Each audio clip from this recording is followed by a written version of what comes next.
Now, I want us to go back to, or straight to the word. Last Sunday we saw, like my learned friend has rightfully said, it was about the court. I know why he's saying the court. Yeah. That is the language he understands. That is the language he understands. Amen.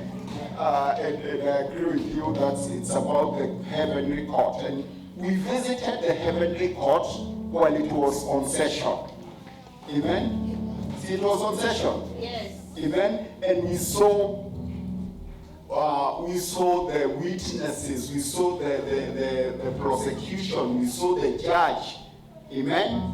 The judge, and we later on saw the advocate, our advocate, who is Jesus Christ. Amen. Amen. For those who are not with us, they are still wondering what is this guy saying.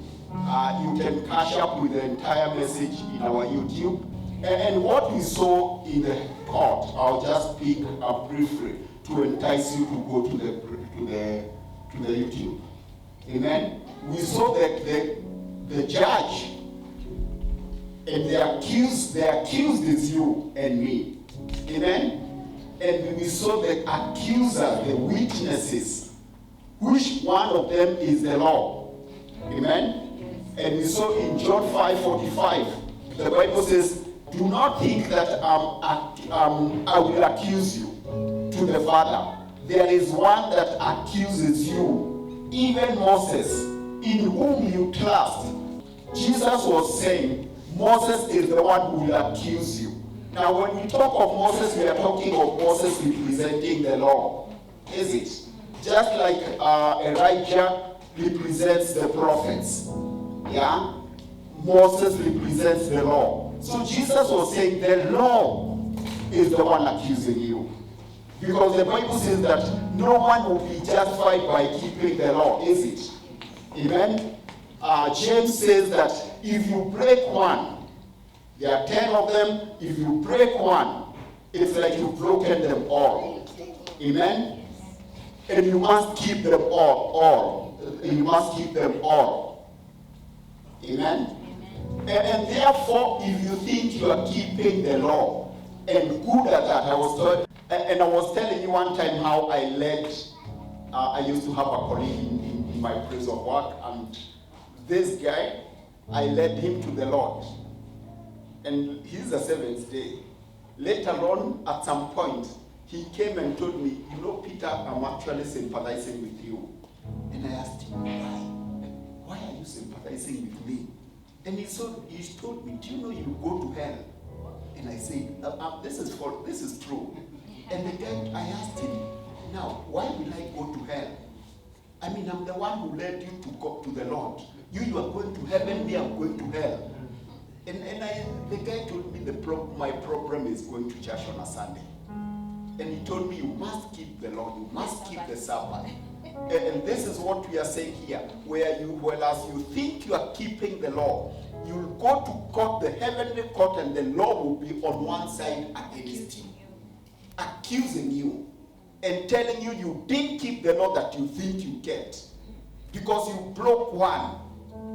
And it is not easy. It was never meant to be kept. The Bible says that the flesh, your carnal, and the carnal nature. Amen. The law is perfect, but your carnal. Those are two natures. And we are coming to that. I don't want to learn to go ahead of myself. So it was not easy to keep the law. The law will be your accuser. It will be telling the judge, he's saying he kept the law, I am the law, and he never kept. We saw the other one is, after that we saw the other witness, the other accuser is your conscience.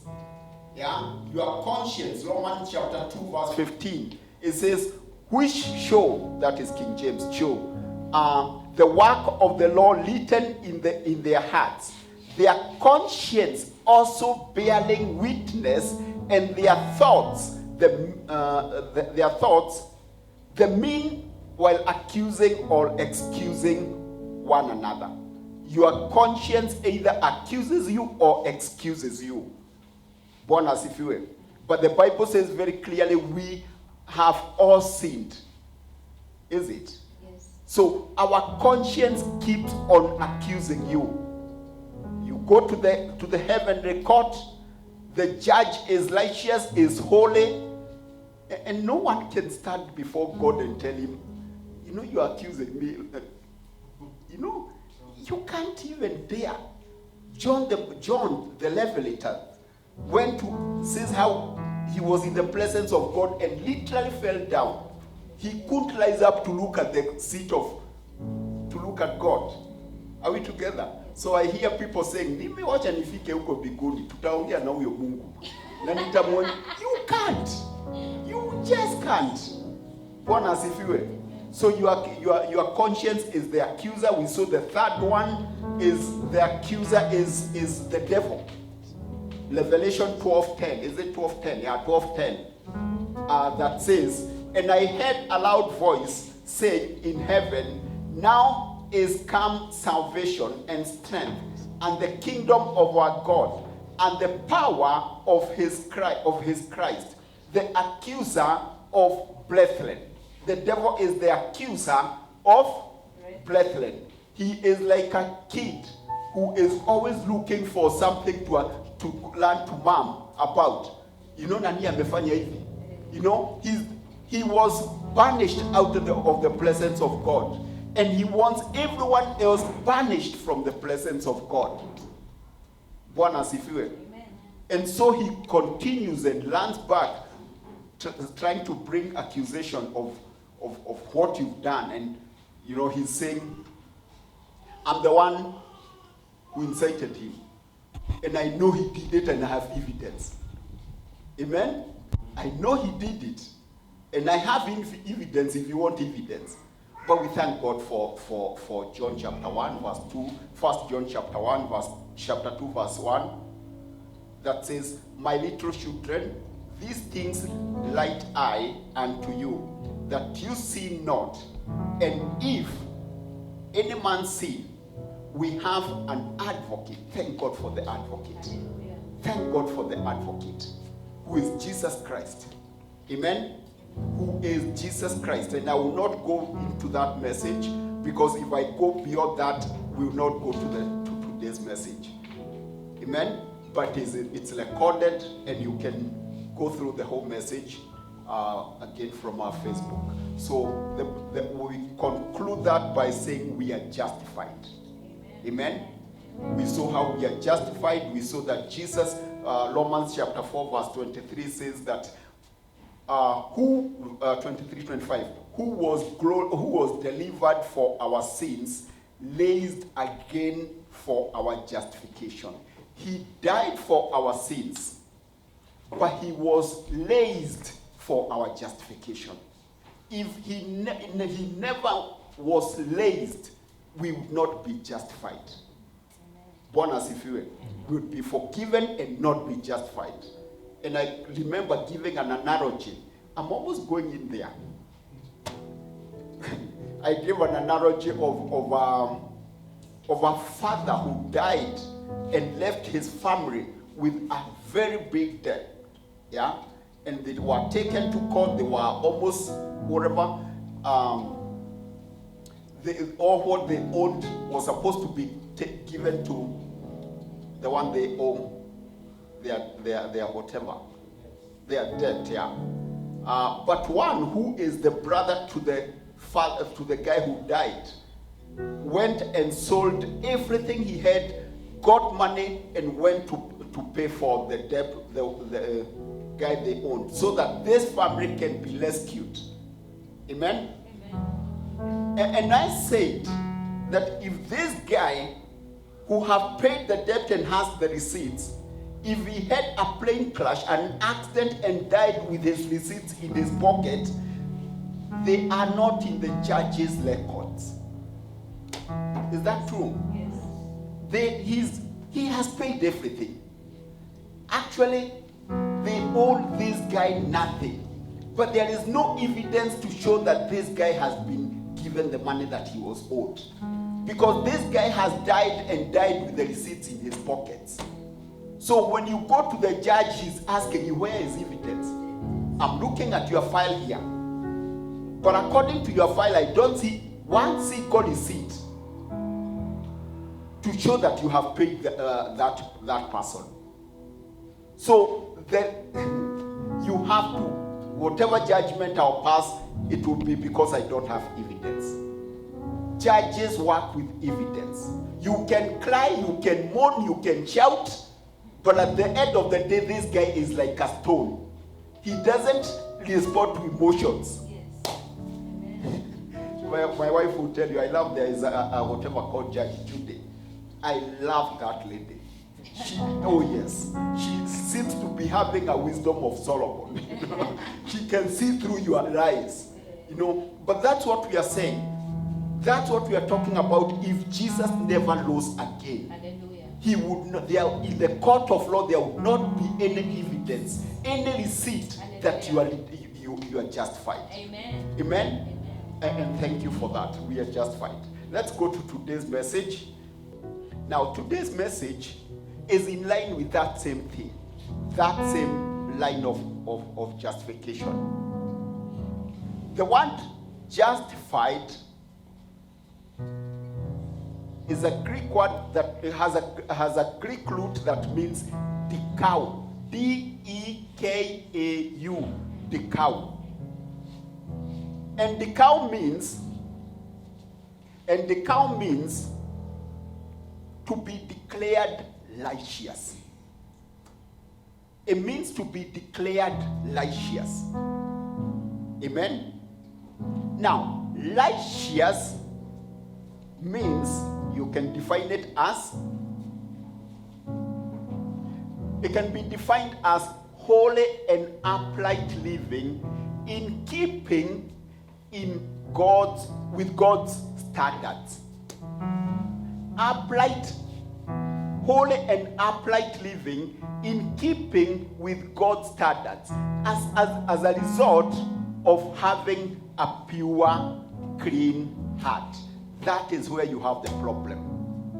That is where the rubber touches the road.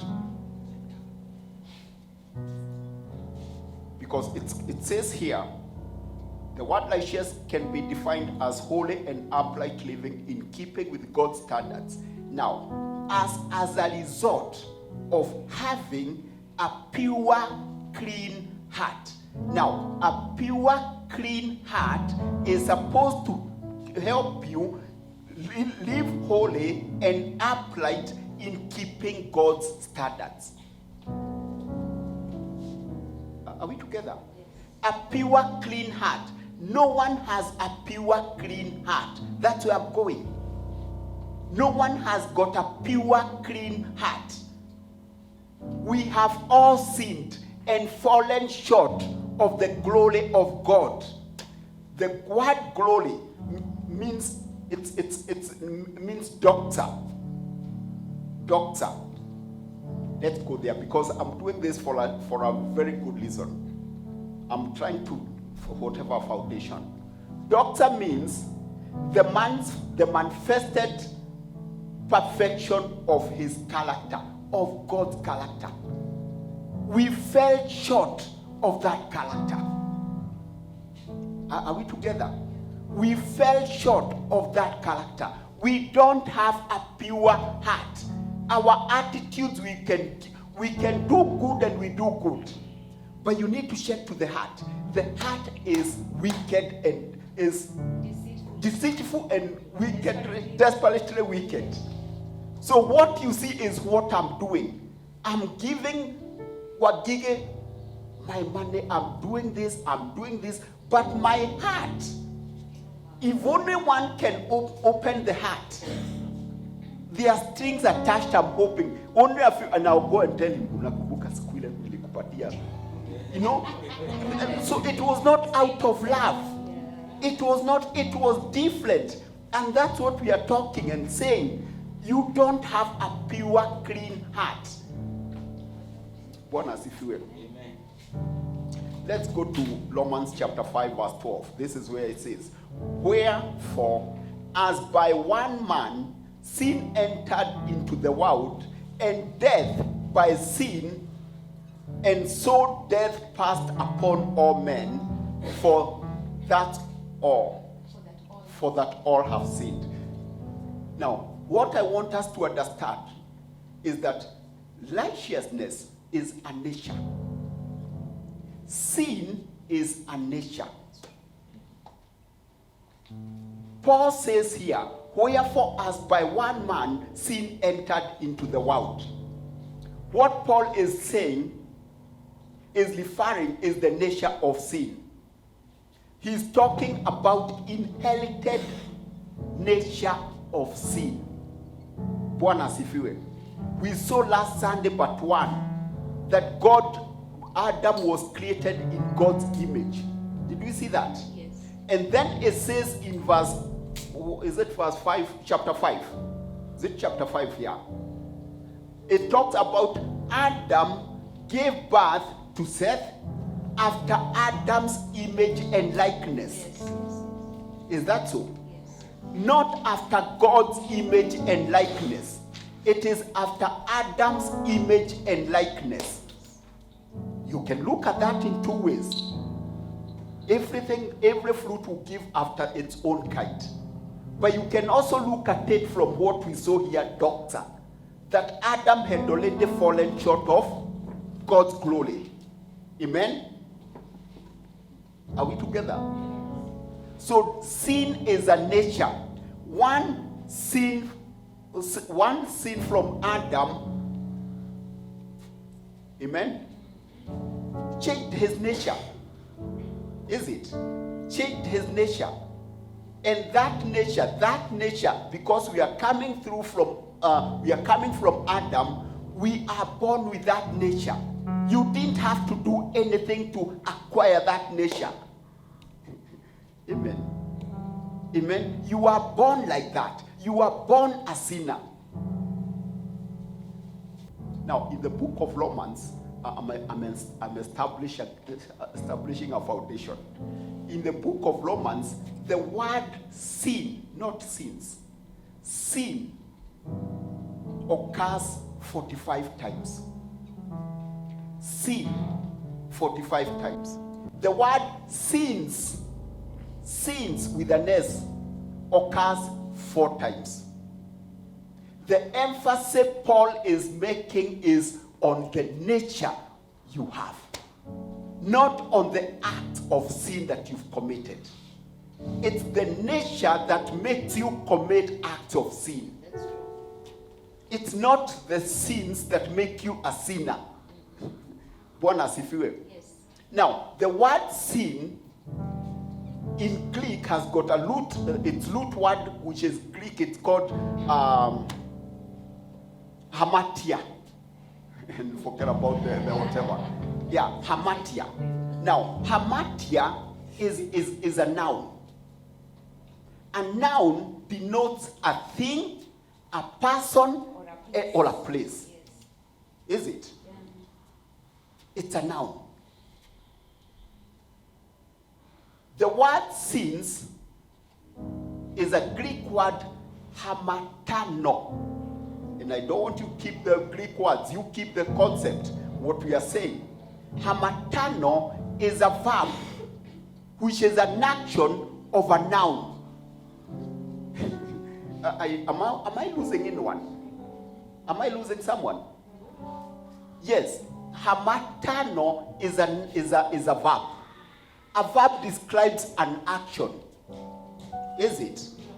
A verb describes an action. And that's what we are saying. Paul's emphasis in the book of Romans is about the nature of sin. And here, and we shall see, he's now saying it's either the nature of sin or the nature of righteousness. He's talking about the imputed righteousness or the imputed nature of sin. And once we understand that, now we can flow together. Matthew chapter 5 verse 20 says, For I say unto you, that except your righteousness shall exceed the righteousness of the scribes and Pharisees, you shall in no case enter into the kingdom of heaven. You shall not go to heaven. Bwana sifiwe. The kingdom of heaven, the kingdom of God. This is Jesus. Jesus is saying, unless you surpass, your righteousness surpasses the righteousness of the Pharisees and the scribes, you shall no way enter. Now, let me tell you about the righteousness of the Jews. These guys were very, very serious with the law.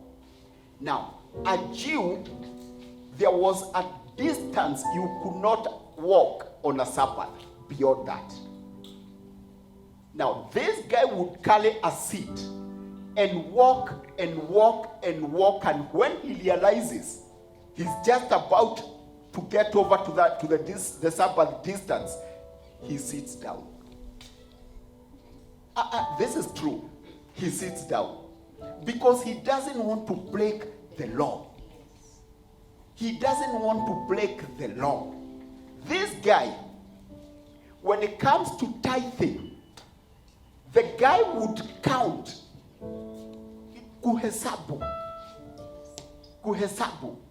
If it's a gunia of potatoes, he would make sure he hesabs the potatoes and give exactly the 10% of that gunia. That was a serious person.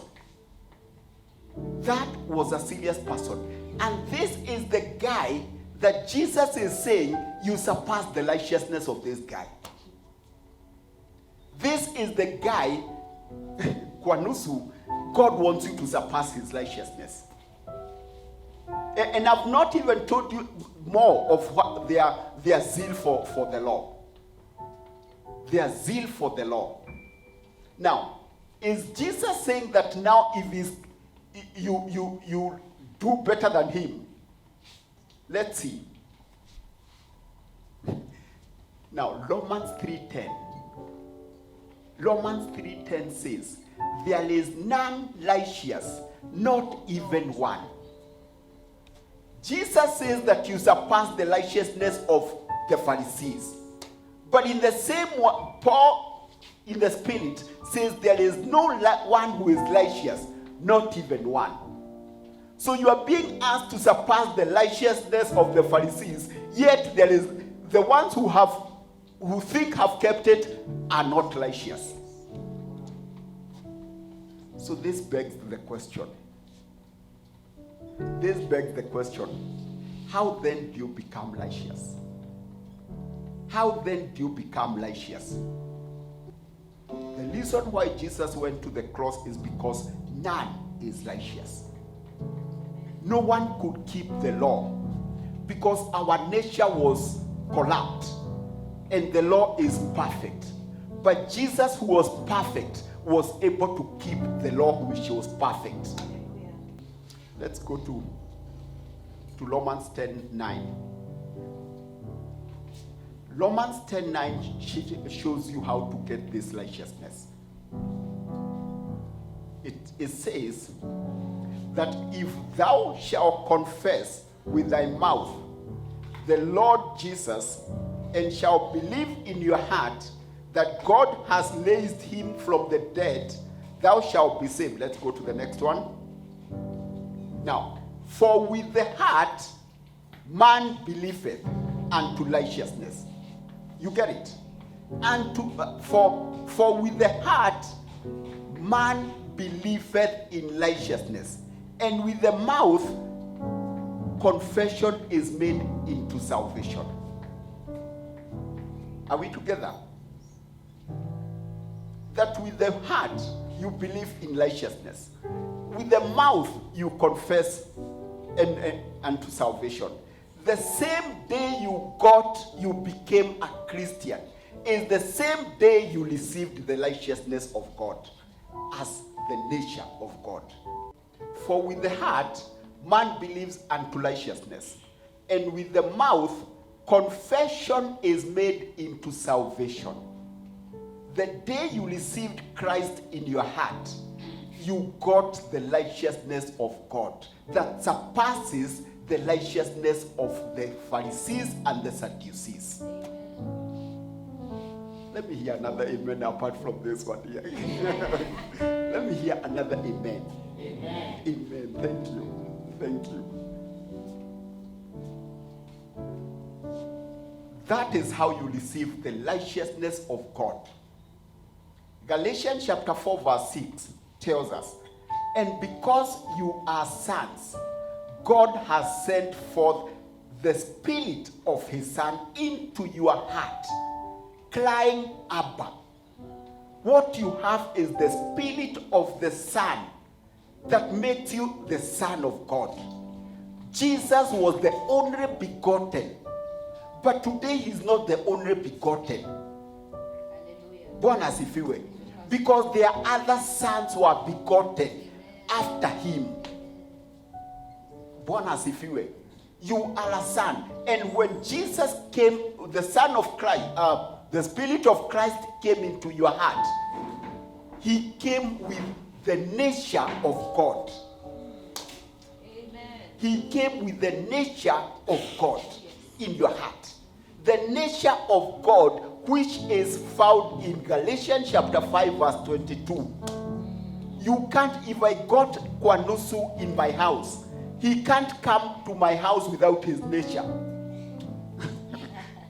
If he's a thief, he will still come with the nature of a thief, but suppress it while in my house. No, he's my friend, so I'm my learned friend.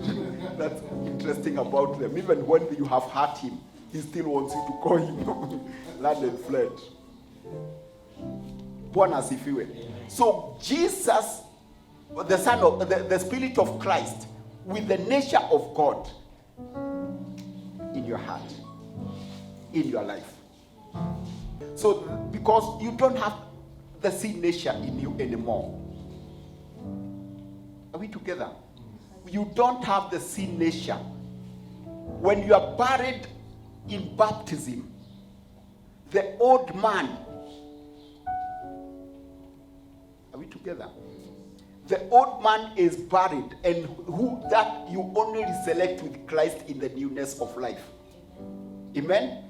You don't have the sin nature in you. Your question is right now, then why do I sin? Why do people who are born again sin? It's not the sin nature. It's Romans chapter 12 verse 1 and 2 and 3. It is where now you need to renew your mind. It is renewing your mind to line up with the word of God. Amen? Let's look at the 4 aspects of this righteousness.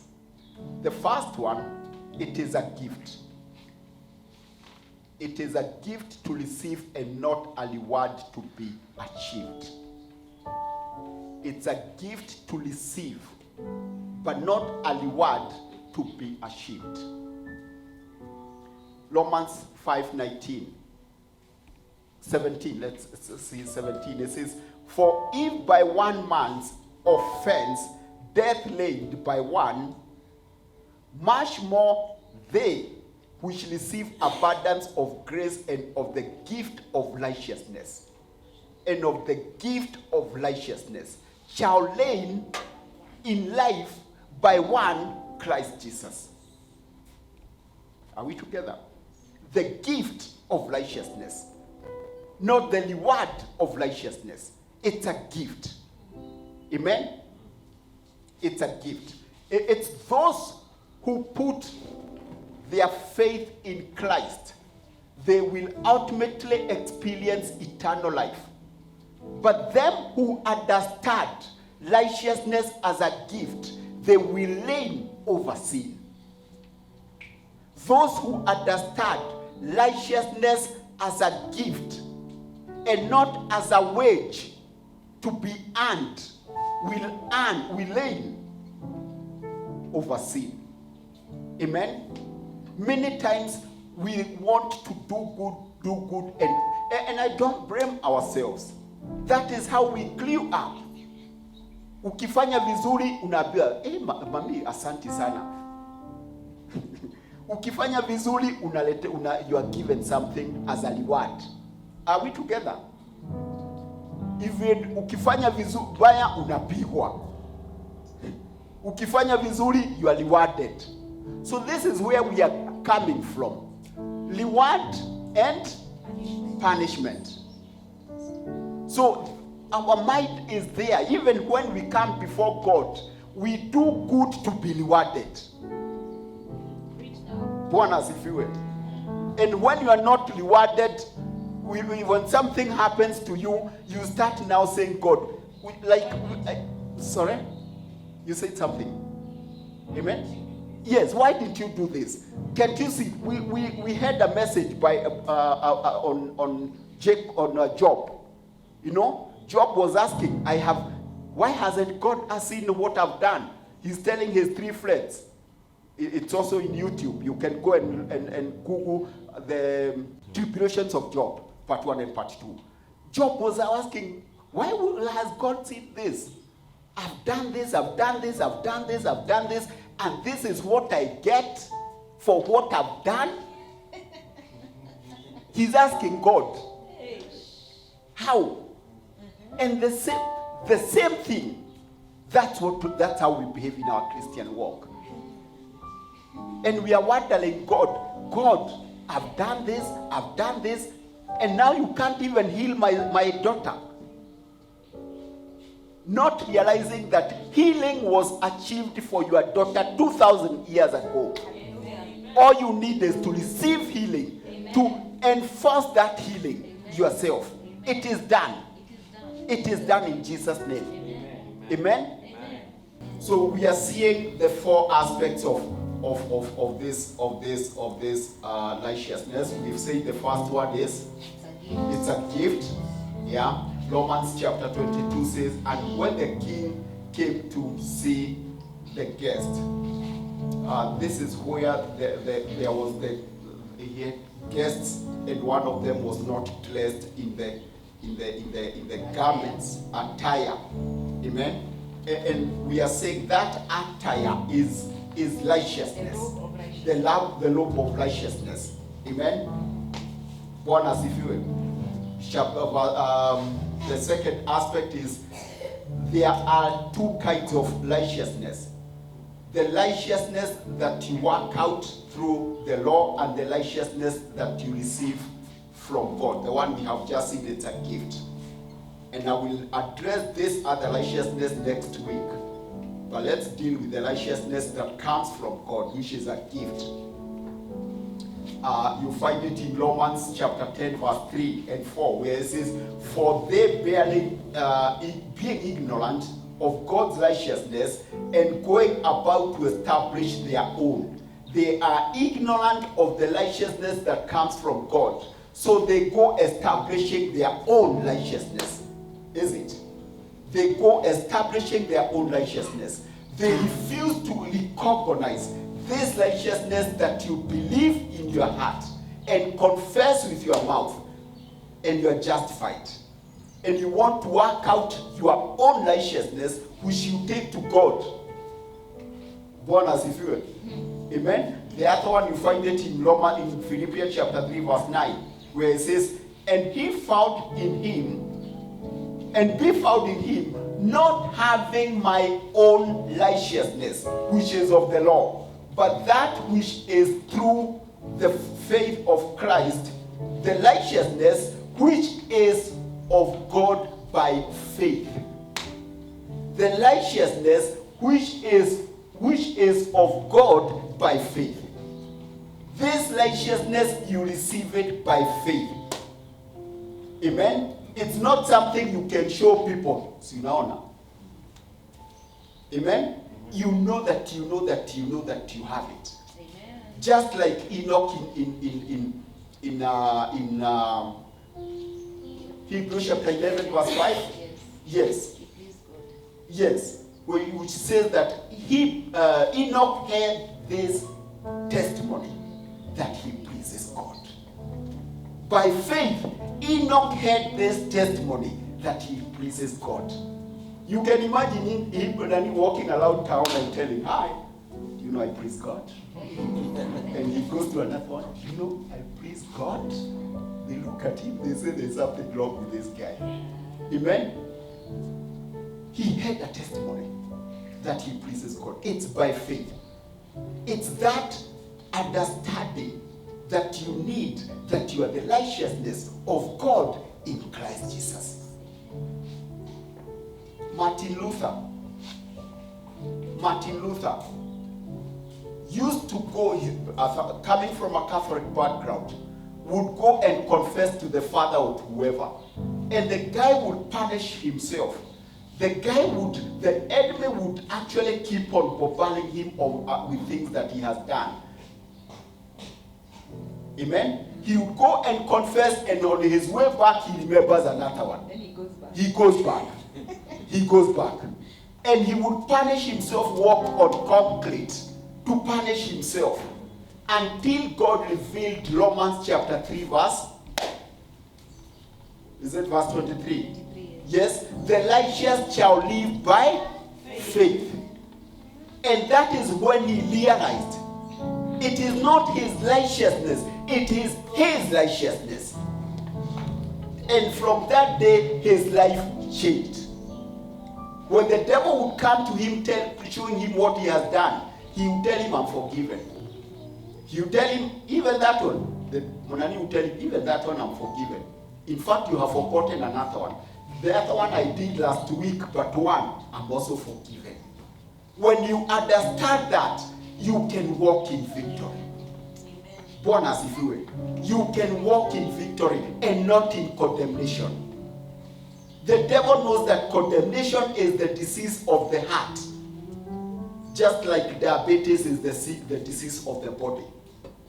And the thing about condemnation is that it distorts how you see yourself. And not only distorts how you see yourself, it distorts the love of God for you. It distorts. Romans 1:17. Or Romans 1:17. The righteousness shall live by faith. Thank you. The just shall live by faith, sorry. Romans chapter 5 verse 15 says, but not as the offense, so also is the free gift.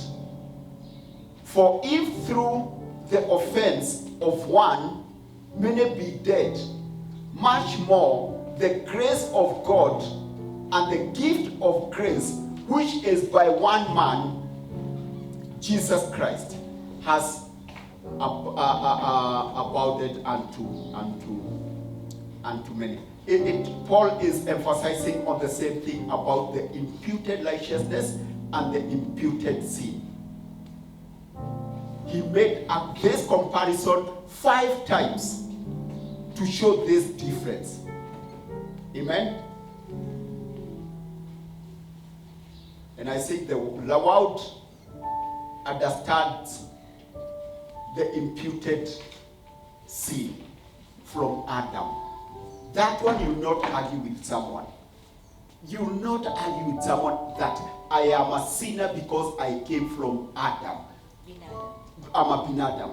They don't have a problem with that. But they have a big problem with the imputed righteousness. That now that I'm born in Christ, not in Adam. In Adam, I received this sin nature. Now I'm not in Adam. I've been born in Christ. I am a new creation. So the nature is not that one. The nature is righteousness. The nature I have now is righteousness. Because I'm not in Adam. I may look the same. Woo! I may look the same, but I'm not the same. Yes. I am not the same. I'm different. I'm different. So the third one means there's nothing you can do. There's nothing you can do to make yourself unrighteous. That one I have to tread very carefully. I have to tread like I'm walking on eggs. Bwana asifiwe. There is nothing you can do to make yourself unrighteous.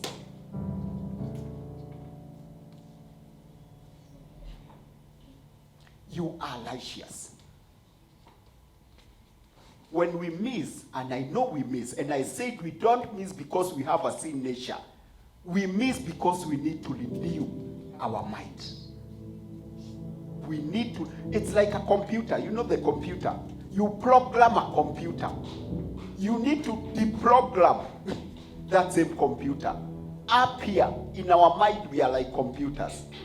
We need now to use the word of God to reprogram ourselves. The old man, the Adamic nature, the sin nature was buried.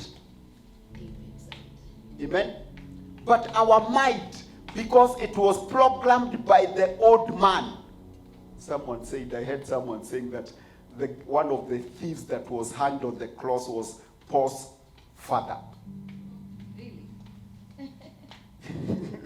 Because Paul, this guy saw where Paul says, my old man was crucified with Christ.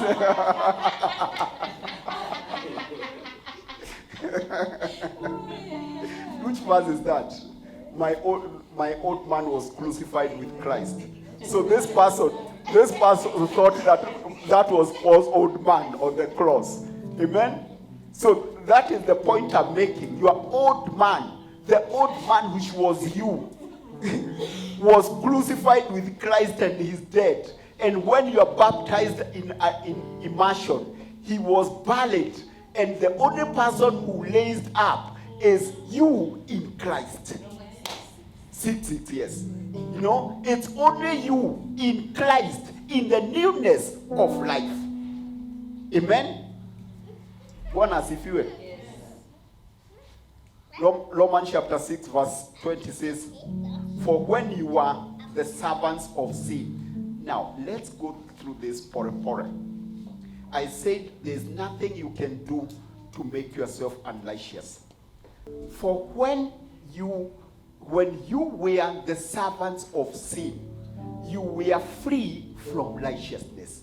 When you are servants of sin, you are free from righteousness. The servant of sin Paul is talking of those people who are not born again. Are we together that far? He's talking of those people who are not born again. They are servants of sin. Is that so? Now, he says you are free from righteousness. Now, when he says you are free from righteousness, he's not saying that those people who are not born again cannot do anything good. Amen? He's not saying that I have seen people who are not born again, and you marvel, they are good. The things they do, they will do anything. So Paul is not saying that they don't do good. Let's go to Jeremiah 13:23. Can the Ethiopian change his skin, or the leopard his spots? Then may ye also do good, that I are accustomed to do evil. That what the Bible, this one is saying, just like the Ethiopian cannot change his skin, he may use abi, he may use makeup to look like a Mzungu, but he's still an Ethiopian, is it? The leopard cannot change his spots. You can paint it, but it will still with. We are talking of nature. Are we together? Yes. That is the nature of the Ethiopian. Yes. That is the nature of the leopard. Yes. The same thing here. The servant of sin cannot change his nature. Yes. Do we get that? The servant of sin cannot change his nature by doing righteous things. Is it? He can't change his nature. So that is what Paul is saying here. Let's go to verse 22. The same logic is used in verse 22.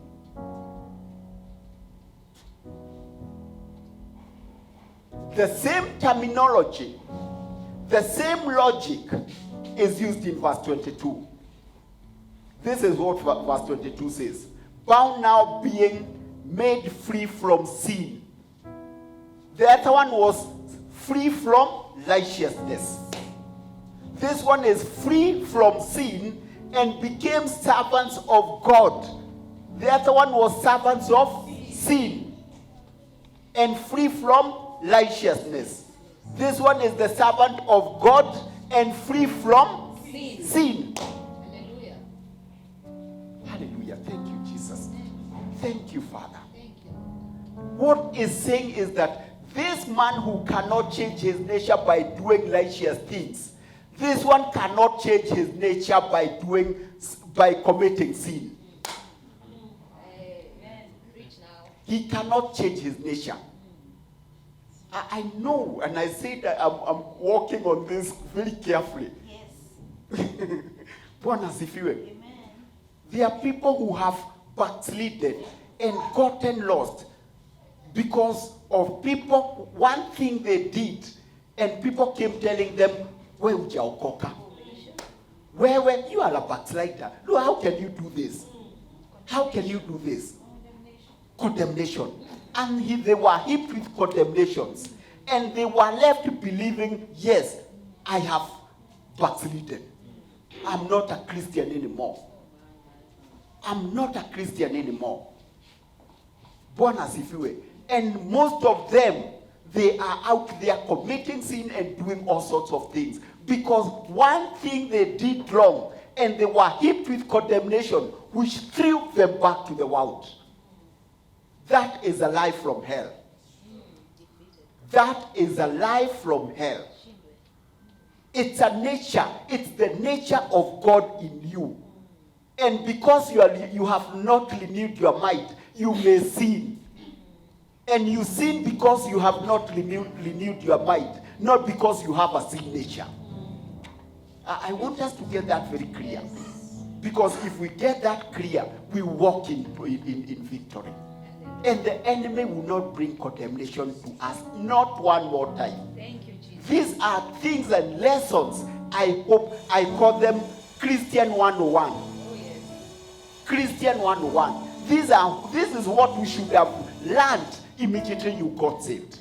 We will not have be where we are today.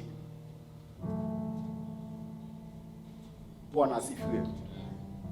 Free from righteousness. Free from sin. This is our powerful truth. Actions cannot produce new nature. Actions cannot produce new birth.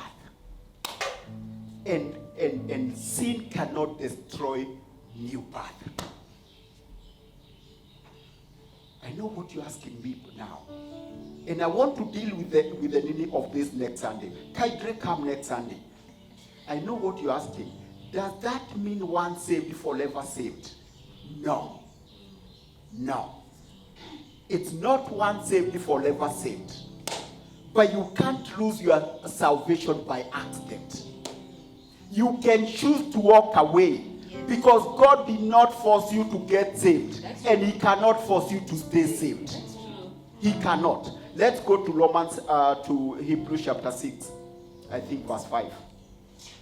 For it is impossible for those who were once enlightened and have tasted of the heavenly gift and were made partakers of the Holy Spirit. Go to the next one. And have tasted the good word of God and the powers of the world to come. If they shall fall away,